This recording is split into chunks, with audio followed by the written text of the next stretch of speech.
I'm good. I'm good. Okay, good. I just checking because you're like the microphone is. No, there was this the wire. Ah,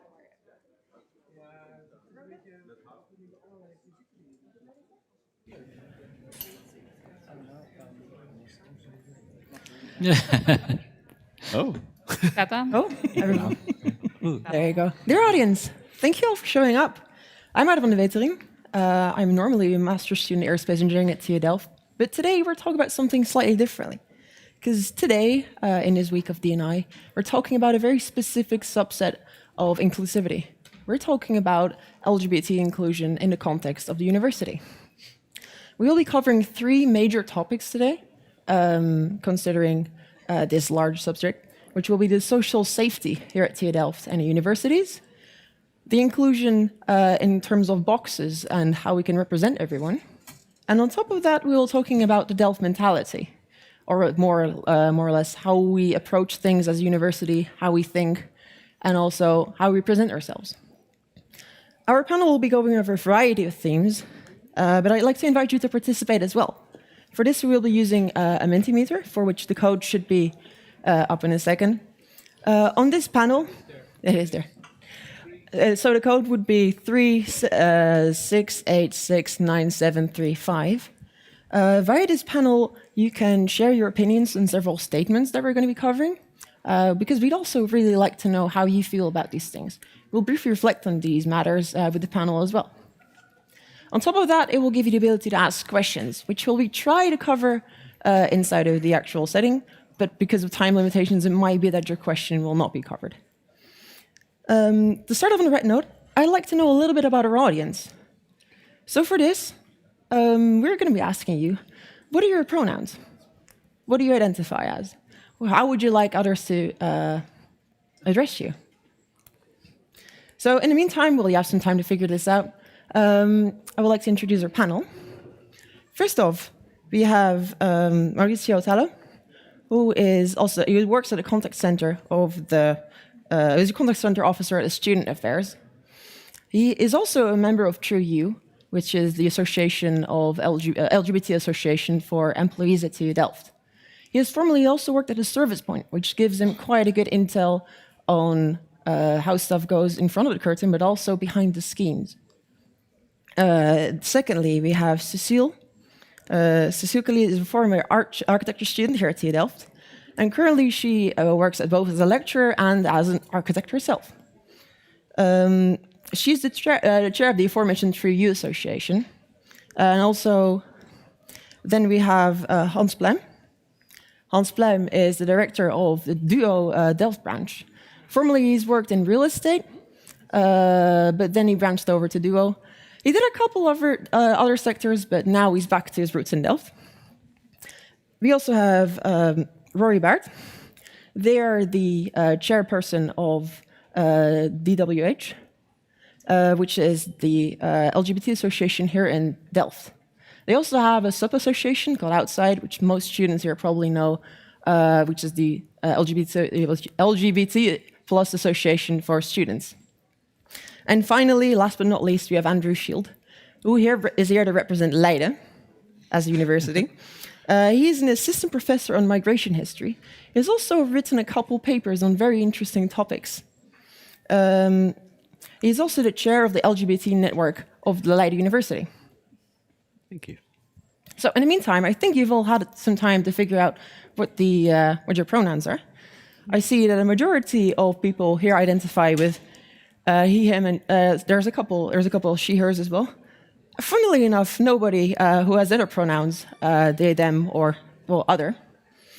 But that kind of gets me to the next slide, because what your pronouns are is a different question from what you actually identify as. Because, ask me, do you feel that the current slide, as you see, current representation, feels more than just the aforementioned she, her, they, them pronouns? Like, does this better allow you to present yourself? Rory, can you give me your thoughts? I think we'll have labels as a subject later on as well. But I think what people call labels are often It's just another word for nouns, and that are words which we use to describe things. It's always very useful to get multiple options and something you can fill in yourself. Because I can't read them, but if they are the same as last time, I have multiple of these things. And, well, on my own, individually, more complicated than any of the labels, but they are very useful in communication. Very well. Cecile, what do you think? Can we actually ask this of people? Can we just ask them for their pronouns, or can we bluntly ask, how do you identify yourself? Should this be a normal question to ask in the start of a presentation? Oh yes, is it okay? Oh. Yes, I think so. That's well, it's also a bit maybe. Yeah, I think we all have to get used to it. I have a dog. He's a male, but the caretaker sometimes refers it as a she. So, and in the beginning was, well, it's not a she, and now I have also cats, and they are also male. So I just call them ladies, or it's just. It's funny, it's also considered he is better than a she. So we can call a group of girls boys, hey guys, but not the other way around. So I think in general it's good to, well, respect all genders and mix it a little bit more and be more relaxed about it. So, yeah. Very well. Well, this brings us actually to the first topic of today, which is going to be about the social safety here at TU Delft. Because as you can see, these are essentially the same questions, but they're just posed slightly differently. Social security is the issue of feeling safe, feeling respected, feeling you can be who you want to be. Here at TU Delft, of course, we want everyone to be who they want to be. The entire issue, well, the entire thing that we can talk about this right now in a panel like this already shows that a lot has changed since the past. It is not only a discussable subject, but something with active discourse. However, does that mean that we have already kind of approached, kind of achieved what we wanted? Can everybody be who they want to be now? This brings us to the first couple of statements for our audience, which I would really like to hear your thoughts on. Can you be who you really want to be right now here at TU Delft? Is the current social safety perfect? Is everybody already equally safe? Is everybody really equally, can everybody be themselves as much as they want to? Well, for this we have the statements of, we're going to be tackling D&I crises and how they've been managed here at TU Delft in a second. But first I want to focus on the second point, about the current situation at TU Delft. So I would like to know, actually, Maurizio, what do you think? Are we doing right now in terms of making sure that everybody feels safe and feels included? I personally think that there's a lot to be gained. We have, plenty of examples where we try to, say that, that we're doing well, but there's so much more that we can do. Especially if you look, I work with, at the forefront of students. So the service point in the past and now with. At the contact center, at the student administration. And yeah, you do see that a lot of people feel, don't always feel as safe. So there's so much to be gained there. And do you feel this in how they address you and what issues they bring up?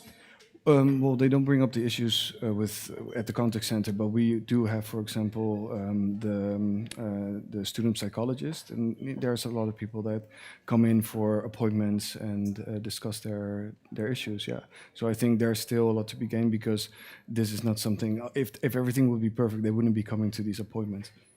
Very well. Do you feel that there's a sort of stigma to come to you or to similar people with such issues? I do think so. I do think that it has a lot to do with background. I think it has to do with religion, social networks, so friends and family. And I think to bring it out in the open by discussing it, I think it will be a lot more discussable for people, and also that way they will feel better to be open about it. Because when you keep things inside, things bottle up. And I think when you be open about it and also see what other people think about it, it will be very beneficial to the students, their studies, the social climate on the campus. So yeah. Very well. Well, this is a relatively personal thing, I would say. Like they're very point by point cases. Sure. But why actually should we as a university, or we as a society as a whole, bother as much about making everything about inclusion? Because ultimately we still do education and research, right? These things are more of the background things. So why should this personal topic be addressed in a professional context? I would say, Hans, do you have an opinion about this? Yeah, well, sometimes it's so very practical to know if someone is a boy or a girl, and the university asks it from us because sometimes people share their facilities, they share their showers, and in the past there was criticism that one girl with two guys isn't very nice. So we ask them, are you male or female? That's what we ask because we use it. But I found out we also ask it for regular housing, and that's, well, we don't need it. We don't need to know. We don't know their nationality. We don't know their religion. We don't know where they come from. So why do we have to know what their gender is? So, well, only this me being here is the start of a discussion. Well, why don't we skip that? Yeah. Very well. So that really gives an overview of how this should be inside of the housing thing, because as we were saying before, Hans represents Duo. But Andrew, can you also tell me, because you're from Leiden, do you feel that how do you feel that these things are being covered in Leiden? Should everything be more about inclusion? Why should we really focus on it as a topic? Well, a lot of the idea is that if students feel comfortable and they feel that they belong at the university, then they'll have an easier time going to the university, feeling that they can approach professors, feeling that they belong, that their voice can be heard in the classroom.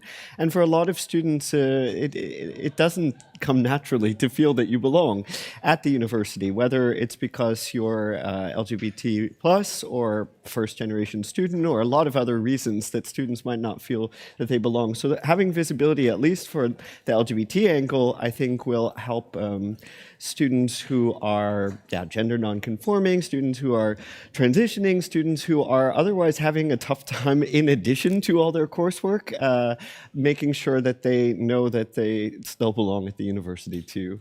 With the earlier question you had about pronouns, something that we've been trying at Leiden University is to have pronoun stickers at events, so that when you meet people over coffee and whatnot, you could put it next to your name tag. And I've also been using it in my classroom when the students put their name tag the first day.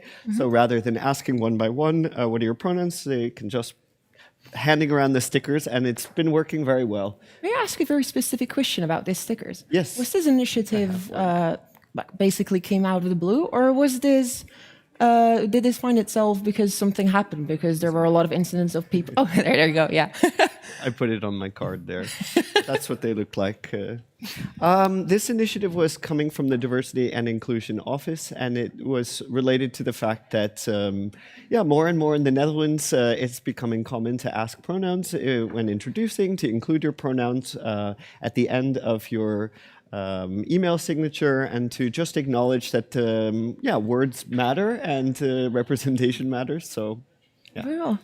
Well, this is one of the cases then where it has obviously been, something like this, initiative like this is raised by people who are actively working. However, you also see that a lot of the things that we do are more countermeasures to incidents that happen. Here at Delft, we also do Purple Friday, we do events like these, but a lot of the things are very responsive, not very proactive. They originate from incidents and those things. They try to fix a specific problem as it pops up. Well, in reality, would much rather try to prevent these things from happening rather than just fix them as they come along. So this is a really good example of trying to be preventative and trying to fix something. Does any of you have any experiences with things where, something was mostly reactive and you think it could have been prevented if more action was taken prior?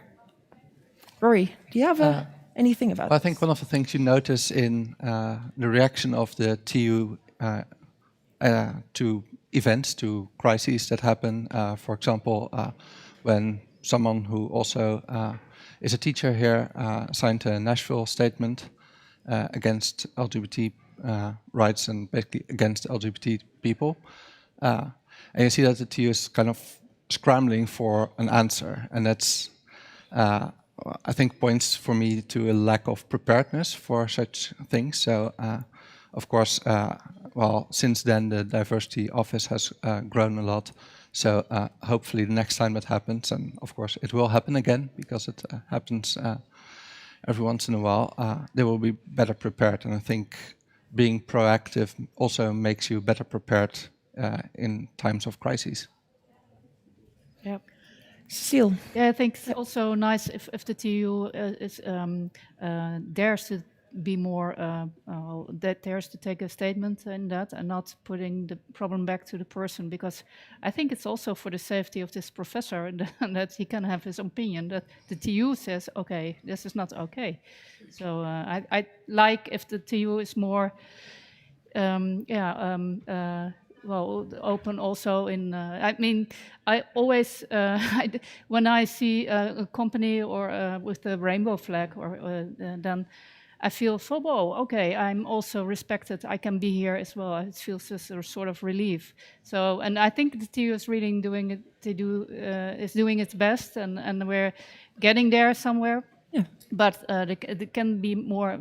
Sometimes be more bold in statements, I guess. Yeah. Very well. Well, one of such things as well, sorry, my microphone is still working, okay. One of such incidents that has happened recently in recent history was somewhere last month, where in Amsterdam at the Krelis Lauwestraat, there was an incident where someone who had hung a rainbow flag on their door later found their building evacuated because said flag was set on fire. It's pretty obvious I'm going to ask this question to you, but what do you think? Oh, because later Duo also said that, well, okay, we will enforce our policy of having nothing in the hallways because you know if there being fire danger. What kind of message do you think this also sends to other concerned parties? Well, I think that's not a question, but very well. What happened there was it was a safety issue, and we think that students must feel safe in their own home, behind their door. They must be safe. So that's what we are working at, and having things in the hallway that can be set on fire. It happens on many places, not only on the Krelis Lauwestraat. We had several fires this year, and so because of safety, we don't want anything in the hallway anymore. Yes, but well, in the context, it led to quite a different discussion, and that's about why can't I be myself and have on my front door what I want to have on my front door? Well, that's a different issue. You can be yourself in a duo-woning, in a duo house, and we see several flags on the outside before the windows, and we encourage it. But what we want in the house is safety for everyone. And well, this led to a fire. People had to be evacuated, and well, that's it. There were no wounded and so on, happily. But where we come in is where people don't feel safe, where people are being harassed by their neighbors and so on. That's where we come in and where we talk. And in the worst thing, we have to make it juridical and have to end their relationship and put them out of the house. We will do that if necessary. But in the hallway, we keep it safe. And no burnable things in the hallway, and for the rest you can be yourself. And everybody can be yourself. We have also students that come from countries that where women even can't be on the street or go to university. Well. Those students are living in our houses as well. So what we try to do is live together and live your own life, and keep your hands off from your neighbor if you don't like it. Very well. Ultimately, though, you still also said that people were still very much free to hang rainbow flags and stuff on the inside of their window, yes. Which I think is a very good statement. However, in the grand scheme of things, you also did make a mention of As you basically said right now, ultimately we try to keep everyone safe, and this is literally just a fire hazard precaution. However, do you also feel, because you've had a lot of negative media reaction from this, from people who only look at this from one side, Yeah. do you feel that the way the media reacts to this, or the media incites this, really changes the way we feel about, changes the way that everybody around us looks at this, and how could this be better managed, not only by Duo, but also in terms of how we file crises like these together? Well, in short time, the issue got a lot of publicity, and I guess that's fine. But Yes. it wasn't nice what happened, but it got a lot of publicity. But the polarization is very dangerous even, because in the streets next to the Kretelslauerstraat, people hung flags and got stones thrown through their windows. So it has also the bad sides. So you're trying to say you kind of try to keep a balance between being Yes. both representative, Yes. but also while not inciting anything. Yeah. However, Rory, I think I've heard you before about saying different things about, because there is also different small gestures you could do that wouldn't necessarily have to incite these kinds of things. What would be a good way of really making sure that everybody's, like I said, that you don't incite anything, but also that you make sure that how all the people really feel hurt about what has been going on? Yeah, so I think it helps to look at the specific and at the general, the broader picture separately, because in this very specific instance, it's of course fire safety is very important, and also not inciting more incidents where people live and might get harmed because you might want to make a political statement there. That's of course a sensible choice. At the same time, when you say we house both, people who are, for example, queer and people who are not tolerant of that, those are not equal categories.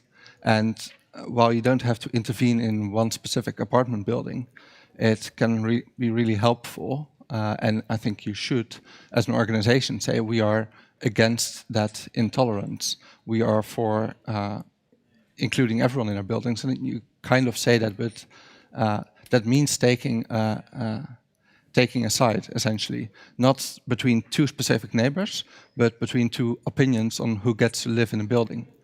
And I think showing that on a broader case as an organization can be very helpful. Yeah, true. Yep. Well, going back to the Minty, we can see that, yes, a lot of people feel that there's a lot already going right, and there's still a lot that we can still learn from, as already became apparent from the actual discussion here. I would like to shift the topic now to the second part, which is going to be about fitting the box, if the presentation works along. So, as mentioned before, the ultimate of social safety as our society is to make sure that everyone feels secure and feels properly represented. However, in some way, we're all going to be unique. We're all going to have our one in a million thing, which is going to be very hard to define in one very specific way. So, if it is impossible to even account for every single one of these things, how are we going to do that if the ultimate goal is inclusion? Why can't we just shove everything back into the original box that we had? Why do we have to make everything explicit? Why aren't our current boxes or our current categorizational categories sufficient? So having these categories, these boxes in the first place, is a very human thing, because ultimately we're still pattern recognition machines. We like order, we like systems, we like rules. However, are the existing boxes that we currently have enough to express every group's need and properly represent them in their full quantity? Andrew, what do you think of this? I think maybe this isn't quite the question, but the move online during the lockdown made a lot of people realize how much name and gender that registered with the actual university is going to have an effect in your, classroom participation. Meaning that all of a sudden now you have to post online and you can't change your name and you can, all of this. So I think, it needs to be a bit easier. We need to be able to see things like names and gender identity as being a bit more fluid and flexible for IT systems that are programming them, and for the students who are using them, for the teachers that are expecting their students to communicate online. So that would be my answer. So what you're currently saying is more along the lines of, if we don't define any boxes at all, we should also still have total freedom on how we express ourselves. Yeah, we certainly should. I mean, yeah, this is a technical university, so I mean, you know that there's a lot of the IT side of this, and that's what I find really interesting, is that sometimes it's not even necessarily that there's a culture change that needs to be made, that teachers are the ones being intolerant. It's just that teachers are using the wrong names because students can't change their names because the IT system doesn't allow names to be changed. And, you know, it's you just have to kind of figure out then the right path to help fix some of these problems. I see. And it's not something only that happens when, for example, students enroll at any other university. They need to do that through a national system, which is called StudyLink, and there's only two options. So that's also where you kind of need to start if you want to change this thing. You need to start at the core, and then maybe hopefully the universities will follow. So I'm pretty sure you've had a lot of these experiences. And as you're saying, right now it is basically two categories. However, say we added a different box, and this box would be just other. Do you think that a box like this would properly and adequately represent everyone, well, who does not belong in the first two boxes? Is it fair to reduce these people to just some arbitrary other category?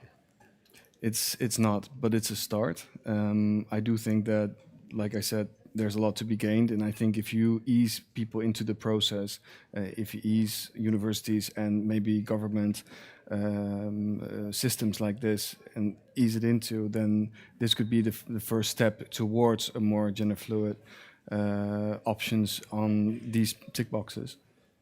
Very well. Well, the question is, do you use it? Male, female, other? Do you use it in your processes? Why do you ask it? Why did you leave it out? I mean, that's why I find it kind of ironic that you put your sticker on your OV chip card, because as far as I know, gender markers are not on OV chip cards, right? Well, there used to be, actually. My old OV chip card has it. It's is it? very old, and it has like my birth date and my gender, or at least a gender on it. Agent. And the new one, I actually have the replacement here, doesn't. Also not my birth date, which is also nice, but it's a nice improvement over time. Yeah, so that's very easy. Leave it out. Yeah. We also have a question from the online audience. Yes, we have a question from Anke. Oh. I don't know. Is the mic on? Yeah. Yes, it is that one. We have a question from Anke, and she says, "What are the default boxes we currently have? I don't know, and thus cannot answer the questions." Well, I would actually like to defer this question to the panel. What do you think are the main default large boxes that we have? Actually, first I'd like to ask you, Cecile. Oh, you mean just a male and Yeah. What do you think are the most representative, not most representative, but the largest boxes you can think of that everyone would fit in? Human being? You want to say? I don't know. I don't know. I think it's also a bit. It should be more relaxed, and I think it's also maybe we should also make it more attractive for the the hetero guy to be loose, or I think it also has a bit dangerous of getting annoying people with all these letters and all these I myself am LHTBQ. So hopefully it's just a sort of phase between a world where it doesn't matter and you can just be yourself. But I think up till then it's might be necessary and Yeah, that's actually a very good point you raise about, for example, the acronym, because we really try to be as inclusive as possible, and by that we try to, yes, reduce labels, but also increase the amount of labels we have to make sure that everyone feels included in whatever we have. A good example, the LGBTQ plus or LGBTQPIED, QIEPED. You're already saying I already have difficulty with this myself. I can also see why something like this can cause a resistance, from the more the less diverse population. So ultimately, it is a good idea to try to make sure that everybody feels included. But at what point does this go at the cost of accessibility? Because we don't want to alienate the other people either. That's also not very inclusive. So how do you think that we could make everything accessible while still making sure that everyone feels properly included? Good example being this acronym. Andrew, what do you think of this? Yeah, no, it's a really difficult question. And yeah, when we were talking about the DVH, that you have the branding of the old name of what DVH stood for. And similar with ILIA, it used to stand for International Homo Lesbis Information Center and Archive. But now it's just stands for ILIA because things are constantly changing. So sometimes once you have the brand, you can just stick with it. So I'm the LGBT plus network. And so sometimes I just think, well, thank goodness there's that plus, because I don't know if I really want to update the name every single year. It can be, as you said, alienating, and at the same time, though, words really matter. And so when somebody uses the word, oh, with the homosexual student groups on campus, I cringe a little bit because it just seems so outdated. But I knew that the person who used it wasn't trying to be. And then when I said LGBT, oh, right, LGBT. And I could see her stumbling with the acronym. It doesn't roll off everyone's tongue. But I do think that it matters. And, LGBT, I'm sticking with the LGBT plus for now. Very well. Rory, what do you think of this? Because the plus is, once again, it goes back to the entire thing of, we reduce everything else to just a plus. Right. Do you think that everybody in your association feels okay with this? Or would they rather be properly represented with another letter in the thing? Well, I think it's nice to have a way to refer to the group. And of course, we have a bit of an issue on that topic. So I think a lot of people are moving on to queer to just involve everyone. But that's, of course, a bit similar to a plus in that it includes everyone and therefore no one specifically. But I think every individual label can be used when applicable to communicate a specific issue. For example, I'm non-binary, and that so I'm neither a man nor a woman as my gender, and that makes it immediately obvious that, for example, the toilets here at the library are binary. Well, I'm non-binary, so where do I go? Yeah. So I try to go very slowly through my tea so I can make it home. But that's, I think it's a way, each label is a way to communicate a specific issue, and that's why you need a label for everything. We don't need to remember all of them if you just are able to use them when the issues come up. Yeah, so basically what you're saying is that we do have the labels ready when we need them, but only apply them when they're actually when they make sense, when they become relevant. I think that's our purpose, and our purpose is not to make everyone learn a new alphabet. It's to communicate an issue that would otherwise need many sentences to talk about. I think that's a really, really good way to look at it. But you just mentioned, for example, the bathroom issue. Before, we also briefly discussed the idea that having no boxes at all would also be a good idea, but for something like this, I can definitely see why it would be useful to represent something adequately. Maurizio, can you tell me, in your time at the service desk or at your current function, what do you think are a good example of these edge cases that need further, more clear representation? What do you mean exactly? So, for example, in the case of non-binary people and bathrooms, that can cause an issue. But can you think of any other circumstances where there could have been an issue because a person was not properly represented? Or at least not able to properly represent themselves inside of the current paradigm that we have? I do, yeah. For example, when you sign up for a study, when you sign up for anything, that's it's a very confronting thing for someone who doesn't identify as male or female to then have to choose between both options that that not representative to them. So especially at the service point, I ran into a situation once where somebody said someone named someone in a very foul way, and I immediately took action about it because I really think that that's, first of all, it shouldn't happen. Everybody should be respected in that particular, in a respectful way. Everybody should be treated in a respectful way. But I think that my colleague then asked, like, so how do you think that person would like to be called? Him, her, and I said, like, I think that it would be really nice and thoughtful if you should ask someone that, because you see that someone is either transitioning or someone identifies him or herself in a certain way. And I think by making it discussable, then the other person might say, like, I'm sorry, I'm not into it, or you can say, like, oh, that's very kind of you to ask, and then that way the person would actually be known for the next time how you can address someone.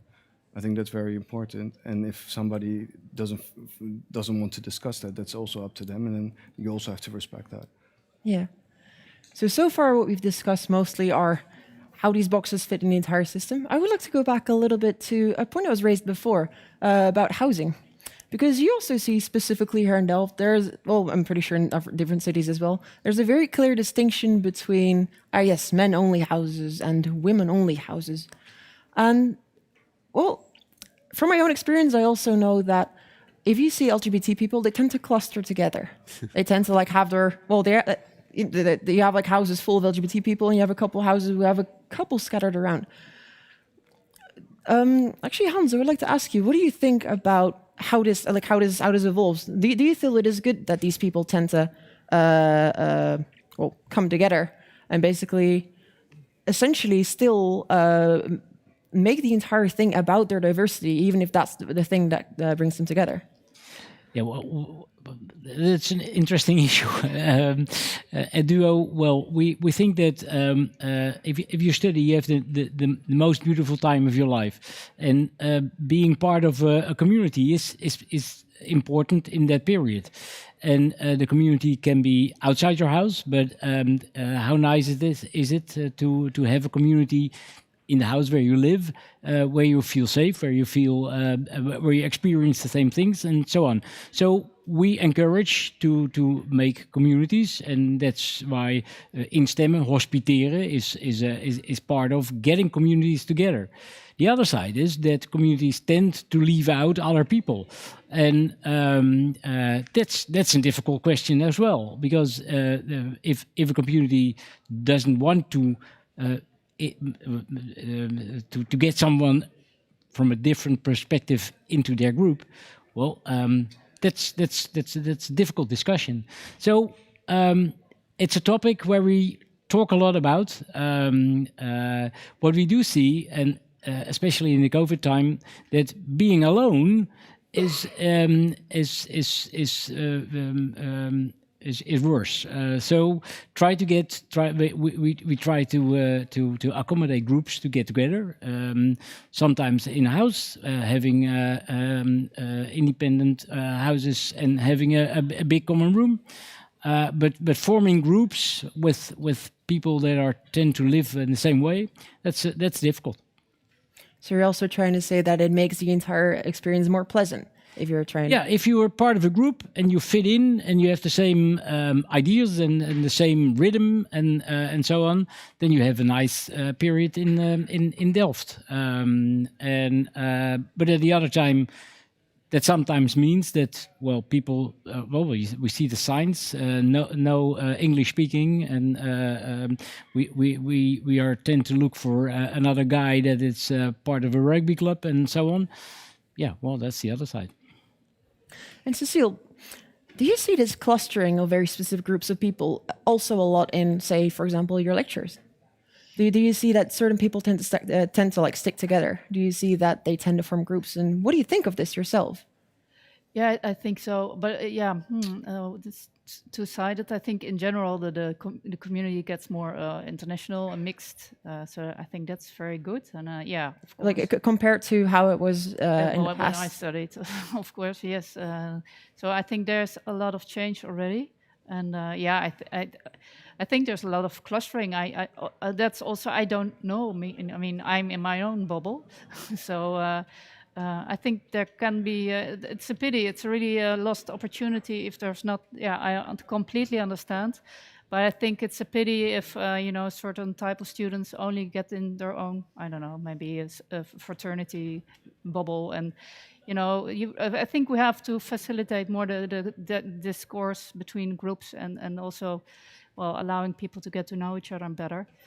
Yeah, it's also probably very difficult because it's such a large university and big campus, and but I think it's for everybody better if yeah, that's in a way tackled. So hopefully this is the start of something like that. Yeah. Yeah.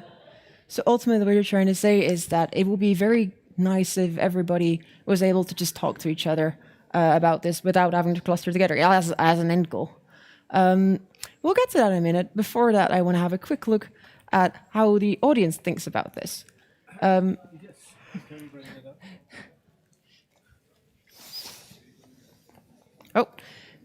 so we actually have, first off, we have a question of the audience, which is, what are the views of the panel concerning at what point should the local government also work with educational establishment and the businesses associated with them to help tackle safety and security of D&I groups?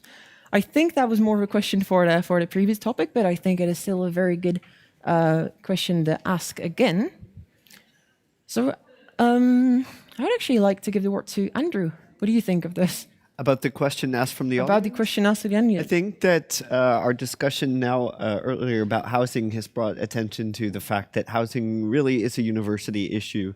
And I think that that's not necessarily something that's always on the university's mind, that it's a responsibility also for the LGBT students. And I'd say that from when I, as the chair, receive anonymous, not anonymous, but emails from somebody that I've never interacted with, very often it's about housing, whether it's that the person has been used to living at home and for one reason or another can't live at home, or that they used to live in a housing and for one reason or another can't live with those roommates anymore, but often it's related to queer identity and intolerance. And I think that that's now more and more something that we realize that the university can't quite ignore it, because this university is, there for student well-being and for student safety, as they said. So I think then queer students who are having trouble with housing need to have this addressed. Yes. I would actually like to forward this question to Hans as well, because how is the communication between Duo and Delft regarding these things? Do you have a lot of discourse about, for example, issues that come up? How do you tackle them? Do you tackle them together? Do you get a third party involved? If university gets someone who has very big problems with living where he lives, then sure, we look at it together and try to find a solution. And for individuals, there's always a solution. So if it's not safe to live anymore where you live, or in the way you want to live where you live, there's always a solution. But still, we need here in Delft like 4,000 houses. We are short, so being able to give everybody what he wants to have is very difficult, and that's at large very difficult. But we work closely together with the university on individual level, on individual problems, and we can help always. Yeah. Very well. Then I see there is another question from the audience. And this question says, but you need visibility and data. The difficult thing in moving LGBTQ issues up the priority ladder is there is no data. I think that was maybe about questions and boxes and... Yeah. So ultimately what I think the point here is that it is hard to address these things if there is no clear consensus, if they all remain relatively vague, if they all remain relatively undocumented. Maurizio, I'd like to come back to you because, well, as you mentioned before, you've like seen a couple of these. Are these things being documented? Is data being generated, and or how could we use this data to address like future cases? Well, the thing is, I've been working for the TU before, and when I was working for the service point, I think the last half year 3/4 of a year, I started joining True You. When that incident, for example, happens that I talked about prior, I didn't get any feedback from the TU. Like I wasn't involved in what happened next after I addressed it. Yes. Maybe because I left, but I don't know if there's actually data of, like I'm sure there is, but we should dig into that because I haven't seen it, and maybe you know. Yeah, there are some questionnaires for employees about well-being in general, and I think maybe for students as well. But I'm looking slightly to the diversity office. Yeah, Yes, if you can get a because microphone. the diversity office has some. Yeah. So what we're planning on doing, actually, we have in fact a meeting I think on Monday already with Leiden University. So we're working together with them to develop a questionnaire, and for employees, and then also for students in the early spring. So in the fall we'll do the employee survey, and what we'll be asking people, it's pure subjective. So what community do you associate yourself, and do you feel discriminated within that community? And that goes across the gamut of diversity. So we hope to get more insights in asking these kinds of questions and letting people themselves decide without getting into any privacy issues. So it's purely subjective, which actually to me is more important than labels or categories or. No, but there are also these practical questions like, would you like a gender-neutral toilet in this questionnaire? Yeah. Okay. Yeah, but I mean, if people associate themselves with non-binary community of or whatever, then that's a clear signal to us also Of course. of the need, of Yeah. course. But yes, of course, we can't ask hundreds of questions because we have to limit it. But we hope to get also a sense to what degree people feel discriminated within their communities, and that's across the board. So not only sexual identity, but also or gender identity, but also culture, ethnicity, neurodiversity on many different topics. Yeah. Oh, very well. Thank you very much. I hope that also answers the question about generating data. Well, generating data is a very Delft thing, and that actually kind of brings me very nicely to the very next topic, because we as a technical university, we kind of have our type, right? We're a technical university. We like data, and I think that might be one of the reasons. I'm not sure if the person who asked that question was a Delft student, but if it is, then that would be nice. It would set the scheme nice, because we as Delft students, or like students even in general, even at Leiden, of course, we train the world's future engineers, scientists, writers, whatever, and like not to elevate the student or anything else, but what we're going to be doing, and also for the employees, what we do here has a lot of impact on what the world looks like in a couple years, which makes it so interesting that there is the aforementioned type of Delft student. I mean, if you ask anyone else, describe a Delft student, you're probably going to get something along the lines of the stereotype of, oh yeah, they're really good at what they do, they're probably a bit nerdy, and somewhat shy or somewhat awkward as well. Well, this is just one of the myriad characterizations that we have here. But along those characterizations, you also have our very own specific ways of doing things. Is this necessarily a good thing? Because we have a very traditional nature as a university, because, well, we work on previous data. If it worked before, then it will work in the future. We also value what we did in the past, so we kind of tend to think along the lines that have been set out before. This type of attitude, this type of mentality, can it possibly also affect how we tackle issues of inclusivity? Can it also affect the way we see the world? Can it also affect the way we tackle problems? And as I mentioned before, with the impact that this generation, anyone who works there will have on the world in the future, are we doing our due diligence? This brings us to a couple new statements about the Delft mentality. First one being that the Delft mentality does not limit the freedom of others. The second one, the Delft mentality leaves room to think differently. And the third one, that representation of minorities in key positions can be done by anyone.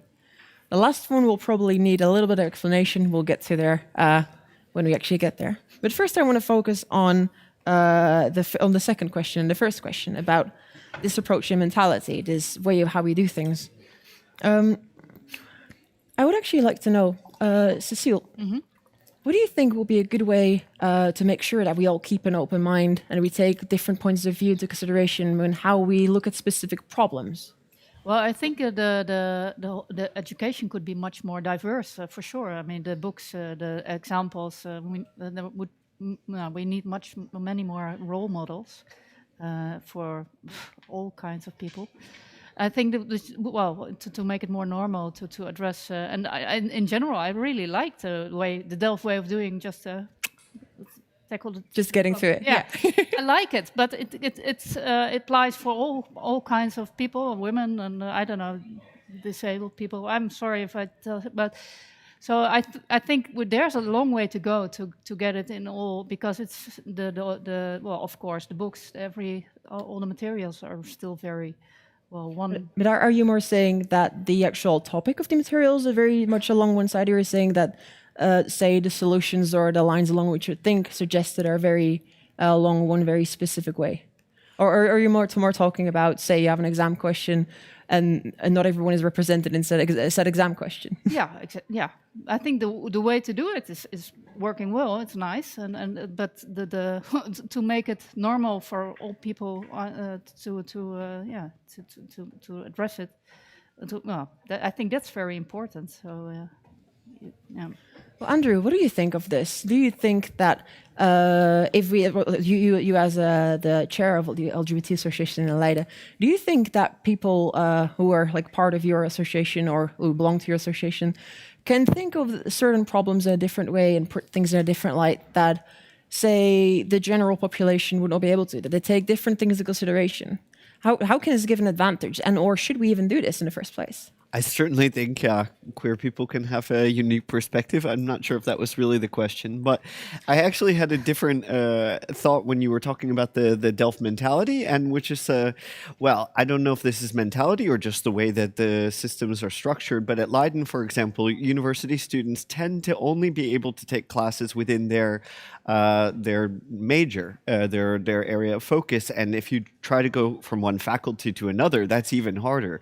And that, to me, I think really limits some of the conversations that a lot of queer students could be having if, of course, not everybody needs to study queer issues, but I teach history, and I taught a class called, what was it, the history of homosexuality, and then I changed it to, queer history since 1900, but only history students could take it. And I know that there are, students from anthropology or from literary studies that would have benefited from taking a course like this, that probably have gone through their whole career without ever taking a course in gender studies or in LGBT studies. And I think, that opening up the kind of idea of what a Leiden student's path needs to look like, that could really, I think, change the way that some LGBT students feel that they actually are represented, that their interests are valid, that their research focus can be pursued at an academic level and things like that.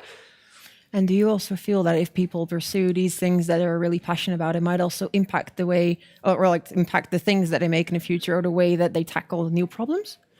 Oh, yeah. Or is this more like an issue of personal development? Oh, I mean, with history, it's defining what counts as history, what sources are history, whose voice can be part of the historical record, what questions do we ask, and that's continuous new with every field of students, and they challenge me and ask new questions too. So I'm really excited that when they're given the platform to ask new questions about LGBT history, that what they come up with. So without that space, then the research will be limited, and it could affect not just their own career path, but what we understand of as history. For real.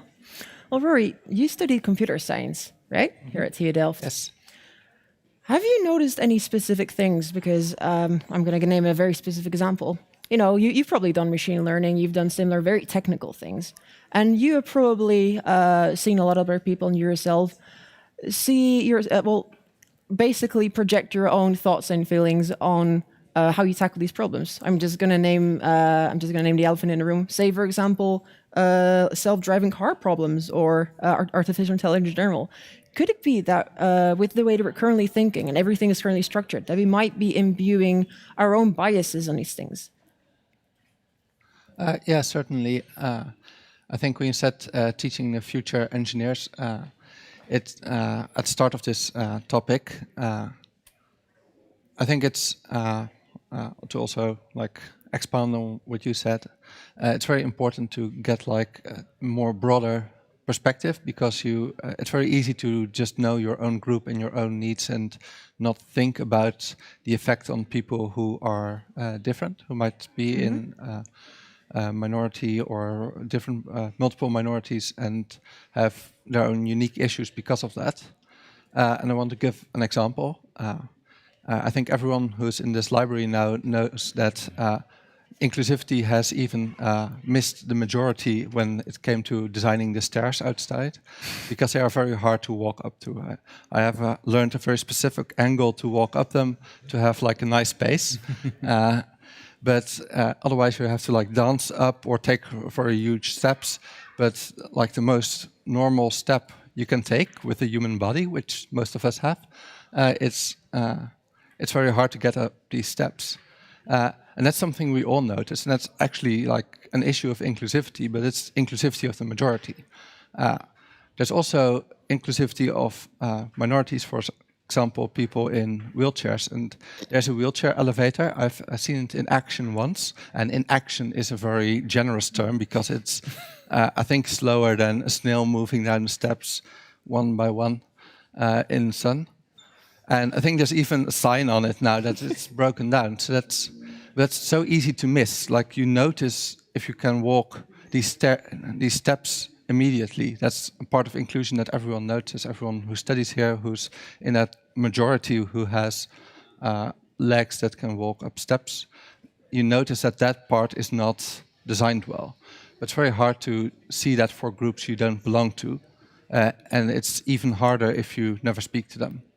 So I think, or never follow a course on queer history because it's in another faculty. So, and I think that this thing on the built environment is a very good specific example. Cecile, actually, I'd like to ask you, because you mentioned you've been here for a long time. You studied architecture. Now you're a lecturer here yourself. Yeah. In that time, probably a lot in here has changed, specifically like in the built environment. You know a lot more about this than I probably do. But what are really good things that you think, in general, could still be made better a lot? Easy things or good things to make better, to make sure that everyone feels more included in terms of space or how the university is set up? Well, I think what Rory brings up is, Well, accessibility in terms of, accessibility is a very obvious one, and safety as well. I mean, parking garages, and I think that these are still the same as ever. Do you think that we can do anything in terms of like how we structure everything or how we place everything or how we align everything to make sure that people feel safer, to come back to the social safety idea, feel safer, feel easier to be represented, feel closer to themselves in whatever environment that we have physically? Yeah. I think there's a lot to gain, and in general, since everything is getting bigger, I think we have to take care that. I'm sorry, it's been quite. Sorry. To lose the individual scale or the little communities, and I think a lot of the campus in itself. To make it recognizable for people, with the social aspect, I think that's very important. We have to work on, and since also about the responsibility for the housing, who's responsible for that. I also heard a lot of international students come here and they don't have a room. So they're sort of lost in space. So I think I think that there's already a lot of good things, and we have to be aware, and we can improve them. And we also have to be aware we're not losing things, or because of the mentality of it's getting more commercial, or So. Very well. I think I'd like to do another question from the audience now. We don't have any more questions from the audience, but there is a question. There's a question here. Someone says, is there any plan to organize a Delft Pride? It is a very young, progressive, vibrant city, but I think nothing has ever been organized in this sense. I would say, Rory, you probably know most about this. It's up to you. Send me an email and we'll work on it. No, but no very solid plans on something like this just yet. We've had various things in the past. We've done entire Pride walk from her campus into the inner city a few years ago.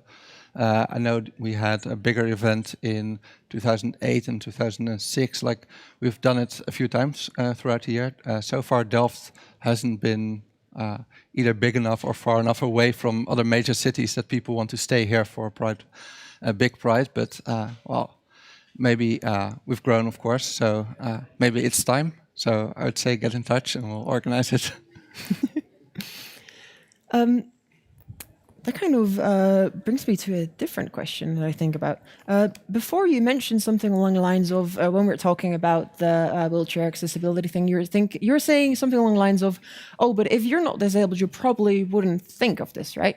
I mean, yeah, you know, we're still talking about this now, but that does bring up a different issue because in recent years, you see a lot that a lot of people are asking for minorities to be presented, say, in higher up positions. I mean, for example, say a panel like this, you want everyone to be well represented. For this, they often say, okay, just put someone in such a higher position. Because ultimately, the argument for this, the driving argument for this is, well, if you put someone like this in a position, they'll be able to cater to whatever that group's needs is adequately because they know what it's like.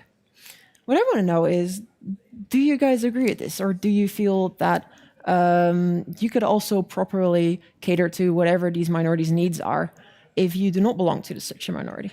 I would like to know, what do you think, Hans? That's an interesting question. It's the same as the women quota in for companies. So does it help? I guess it will help to have role models in the top of the industry or the university or whatever. I think it helps. Yeah, so it could use a push and could push forward to getting used to it and feeling it as a normal thing that people of different genders, different nationalities, I don't know, can be part of it. Yeah. So Yeah. having role models is well, very important, I guess. Yeah. Well, I can see that the audience also mostly agrees on this. What are your thoughts on this, Andrew? It's pretty hard to say because there are so many people who are LGBT or something else, and I don't agree with a lot of that they say or do. That being said, if a board of an executive board of a company, of a university, of an institute is homogeneous, whatever that means, then that should probably be reflected on and challenged. But do you mean reflected on in terms of composition? Or do you mean that more attention should be put towards, oh, this is how we can make sure that we also include these other people in our considerations?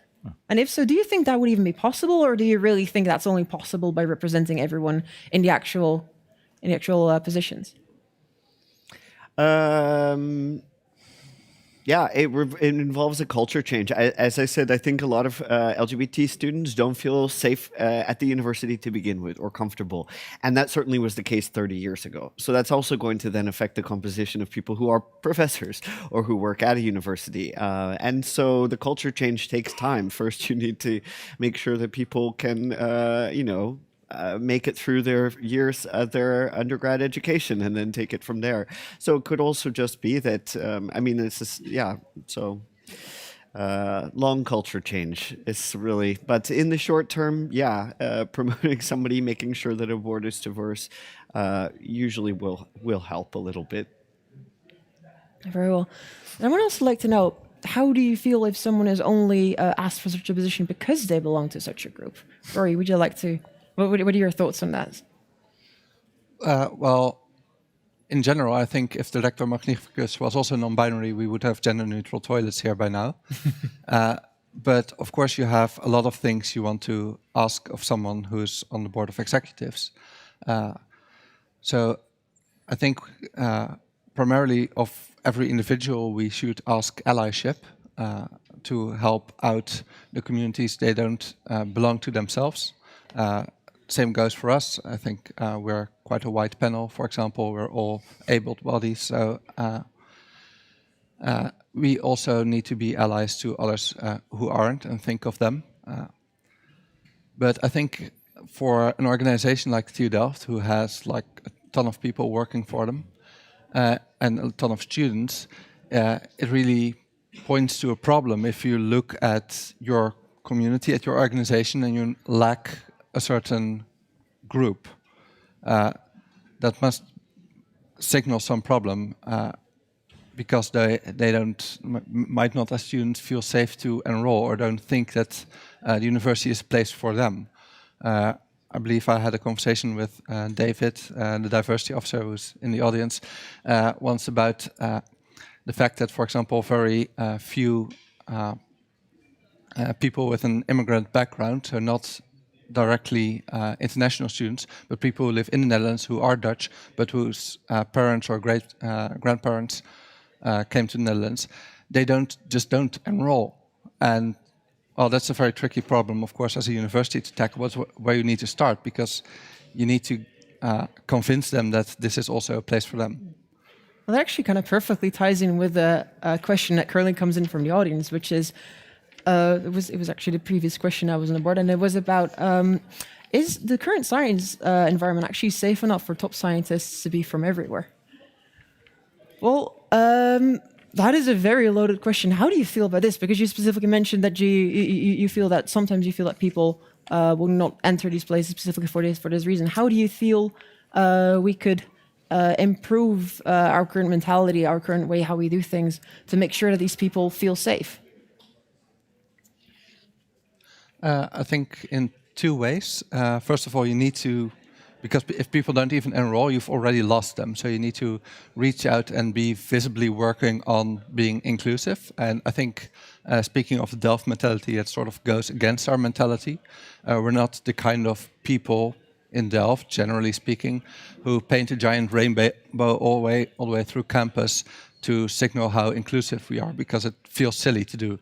We're very practical, we're engineers. Because it's not in our mentality again. Yeah. But it is a signal. You need to send those signals, because otherwise people just don't know that you want to be more diverse, that you are trying to be inclusive. But then you also need to put it into practice, and I think that's where things can improve, with how issues are taken up and things are changed when some kind of crisis occurs, instead of just like processed away in some administrative black box. So those are two things I would improve.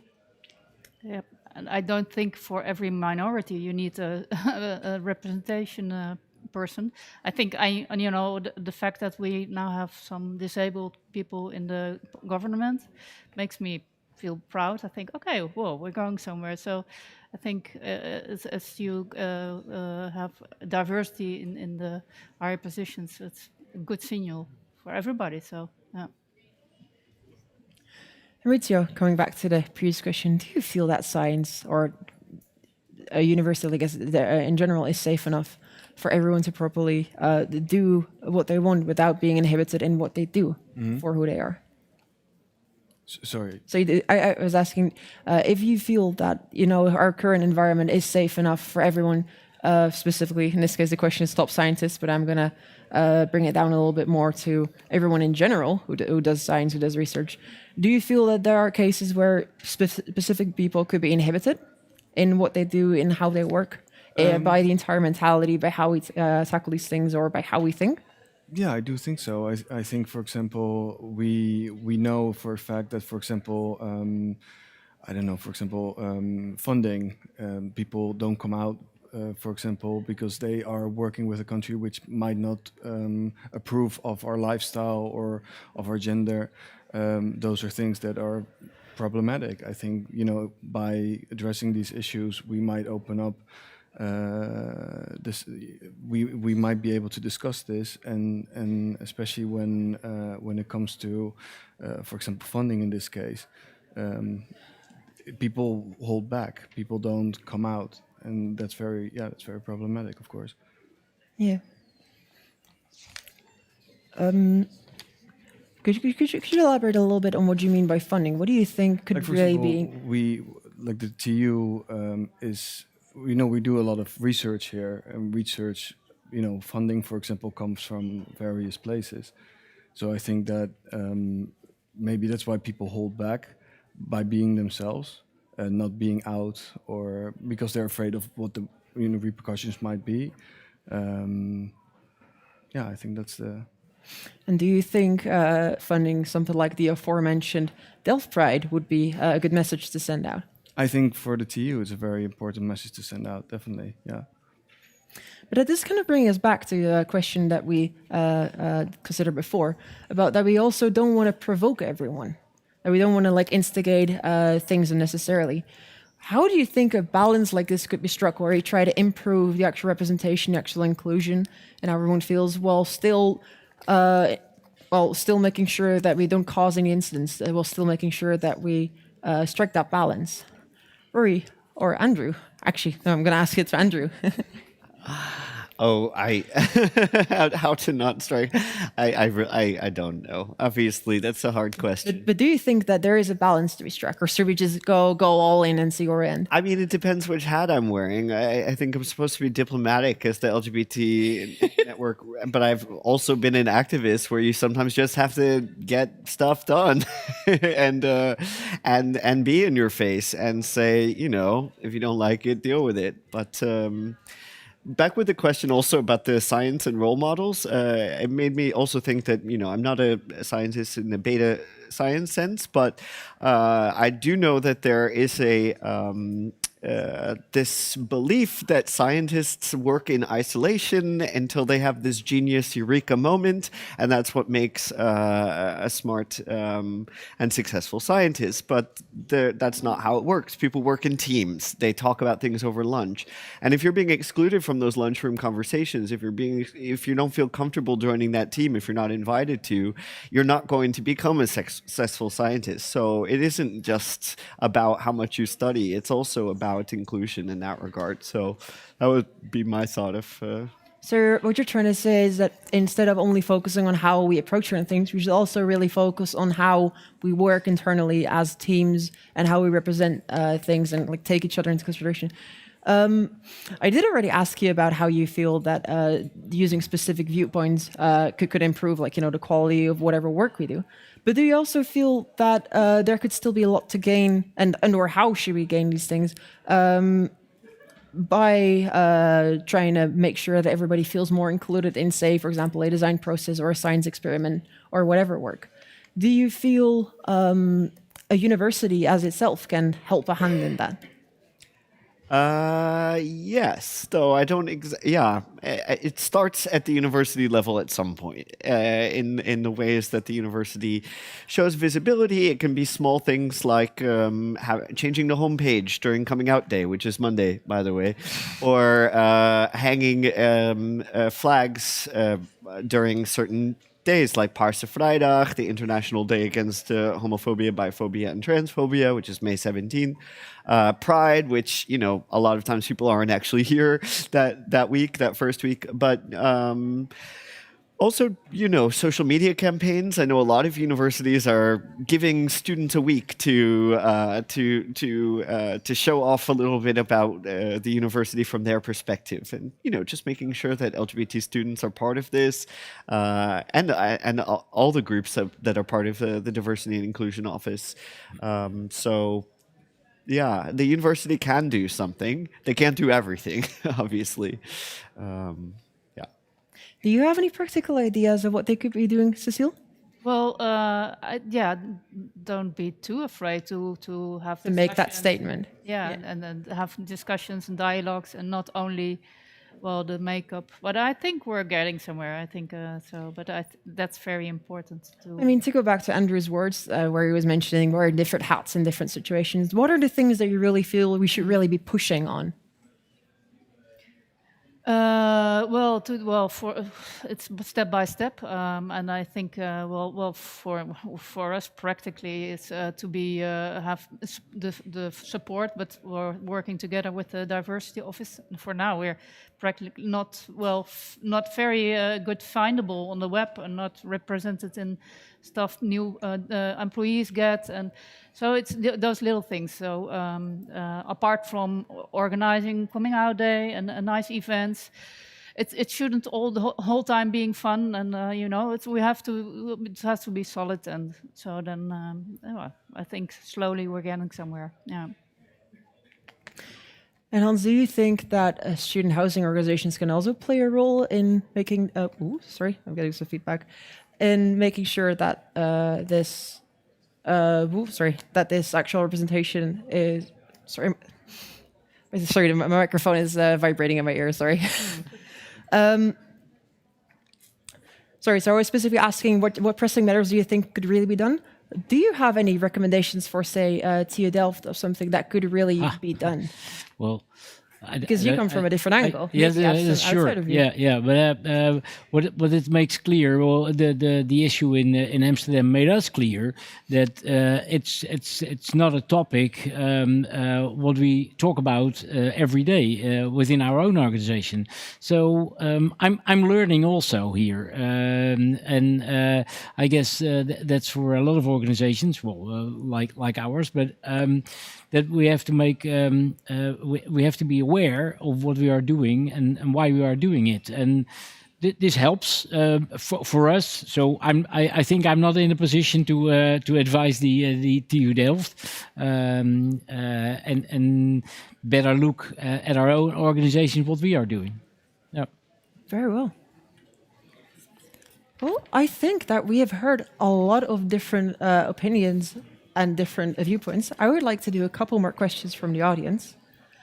So the first one is a thought experiment, perhaps. What do you say to parents of the LGBTQ kids? Would you recommend Delft as a good and cheerful place to spend your student years? This is a really good question for someone who really deals a lot with LGBTQ representation as a board member. Cecile, I'm going to come back to you. Yes, yes. Well, in this, I have daughters, so I'd say, okay, go there. It's a really nice university, but you have to. There's a lot of work to be done. So yeah, there's still. I think it's safe, but it's also from my perspective. So what I like about being member of True You is that that's really positive about being gay. That you get to in contact with other people on the campus with different perspectives. So because of True You, I also spoke to people from other countries and students from other countries who really were in danger. So I think. Sometimes we shouldn't ignore the problems and the safety issues that could play also. I heard from foreign students who are in their foreign bubble and still don't dare to come out because, well, of course, they take the culture with them. So, yeah, for my daughters, I think it's okay, but I think for others, there are really safety issues, yes. Have you seen any very specific incidents of this or anything that really proves the opposite, or do you mostly agree, Maurizio? I personally haven't been in a situation that this happened, but I'm You also don't know of anything similar happening to anyone else? somewhere else. No, I know for a fact that they happen, but I haven't read about or no. Okay, very well. Well, I want to add one other thing, because I thought everything was okay before, and then, I was invited to join Through You, and then, and it felt as a relief also to, even when you're not really feeling in danger, that you're safe to be yourself. Oh, okay, he or she is or they are also from my group, so. That's really, I think it's also for the community or Delft, it's very good to be able to feel this relief and to express myself much more. So, yeah. Yes. Well, Rory, you've probably already heard a lot about similar things in DVA and outside. Mm-hmm. What do you think is the general consensus under those people? Because it's a good idea to hear from the TU Delft side, but how will the actual students think of this? Well, I think, like Cecile said, the community is pretty great here. It's quite large, it's quite connected, people tend to know each other, and it really helps. From the TU Delft side, it's quite recent that there's a bit more effort, but so things are always moving a bit slowly. So there's often discussion, for example, in our transgender group about getting your name changed on campus, or well, the fact that there are no neutral toilets, and which is a big issue, especially if you're transitioning, like because you have to like pick a point where you go to a different bathroom, for example.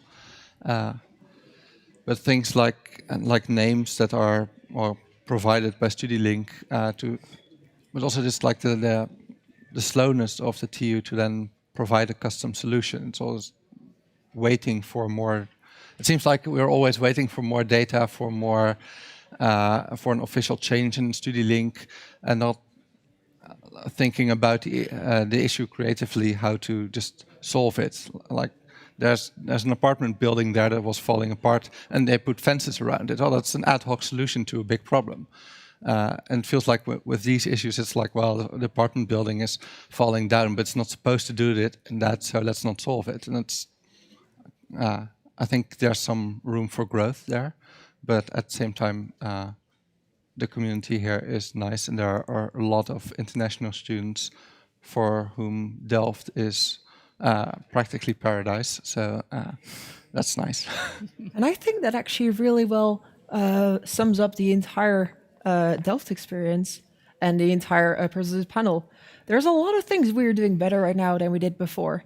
There's also a lot that still needs to be done. Well, we could actually probably like keep on doing this panel for a couple more hours, and that is ultimately the goal, to keep the conversation going. That is why we really like to thank the audience and also the panelists for sending in their questions, giving their opinions. And specifically, I would really, really, really like to thank the panel once again for being here and answering these sometimes rather difficult questions and shedding your thoughts and light into it. For that, I would like to give them a warm applause.